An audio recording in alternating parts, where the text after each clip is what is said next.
Сәлем достар, ас адамның арқауы дегендей бүгін мен пахлавалы печенкаларды жасалу жолын көрсетпекшімін.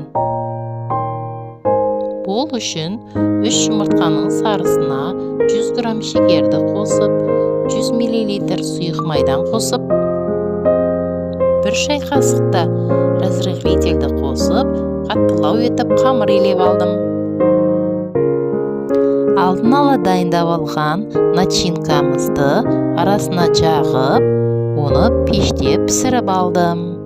Толық рецептімен мені YouTube арнамда таныса аласыздар.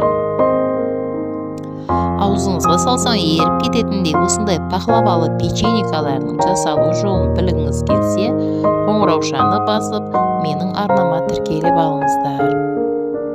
Менің қазақша YouTube каналымның дамуына үлес қосыңыздар, сау болыңыздар.